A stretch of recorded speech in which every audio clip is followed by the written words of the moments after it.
Alors, comment j'ai connu Sabine? En fait, c'est une amie à Aix-en-Provence qui m'a parlé de Sabine. Elles avaient travaillé il y a quelques années pendant un certain temps au sein d'un grand groupe et étaient restées en lien d'amitié professionnelle depuis. De mon côté, je venais d'être arrêté médicalement, j'avais un peu trop tiré sur la corde. C'était à l'automne 2018 et à ce moment-là, je dirigeais un centre de profit chez un promoteur immobilier national. Sabine, de son côté, finalisait une reconversion pour devenir coach professionnel et personnel. Et en discutant ensemble, j'ai le sentiment qu'elle a été touchée, intéressée par mon histoire professionnelle et elle m'a proposé à ce moment-là de m'accompagner dans cette période de reconstruction. Alors, qu'est-ce que j'étais venu chercher dans le coaching?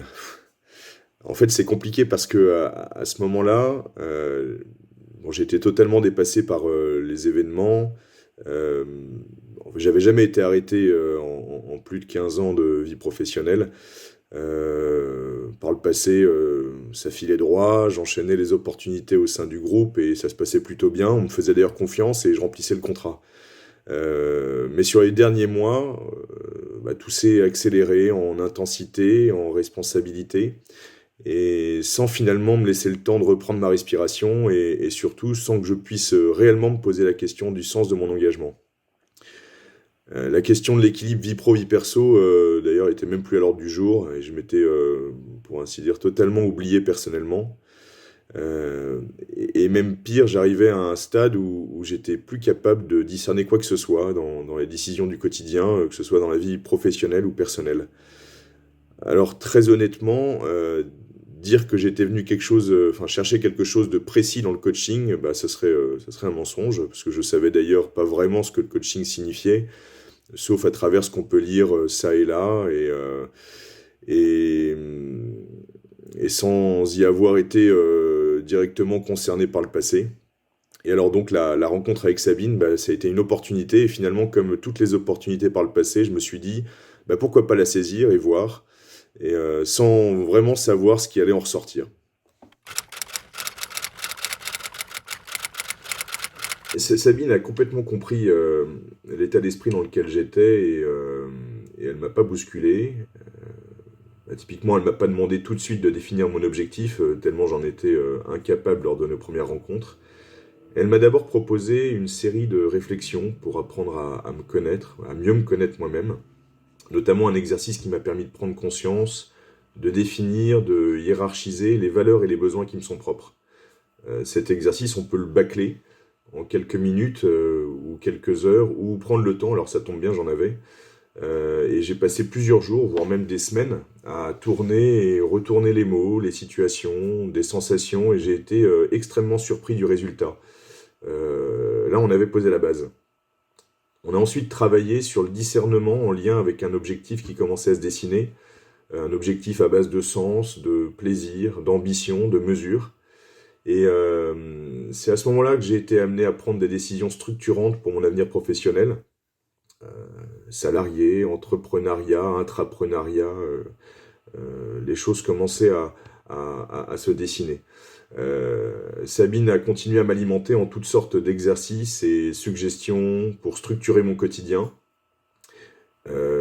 Exercices du style message contraignant, fenêtre de joierie, la matrice d'identité de Robert Dills, etc. Et ces exercices, on les appliquait directement aux situations décisionnelles du moment. Et cela m'a beaucoup aidé dans ma capacité à faire des choix, à conditionner mes décisions en sérénité. Et elle ne m'a jamais dit quoi faire ou quoi penser, elle a su me donner les outils pour y arriver, à nouveau par moi-même, en me challengeant. Alors concrètement, comment s'organiser les séances? Grosso modo, on se voyait toutes les 2 à 3 semaines, entre 1 heure et demie et 2 heures. C'était en fait totalement variable et elle, Sabine, adaptait voilà, son rythme du coaching au mien. Bon, le problème, c'est enfin, on est tous les deux très bavards, hein, surtout moi. Euh, donc c'était toujours extrêmement riche et on voyait pas l'heure tourner. Euh, mais dans ces intervalles, et j'ai trouvé les intervalles et les durées parfaitement adaptés.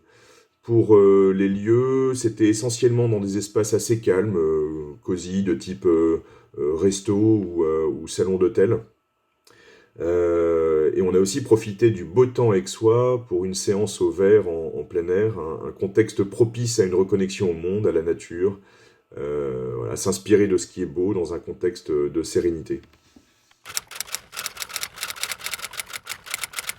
Alors franchement, c'est difficile de prioriser ce que j'ai préféré et ce qui m'a été utile parce que tous les exercices euh, avaient un objectif particulier et tout était très varié et complémentaire. Donc, vraiment tout m'a plu.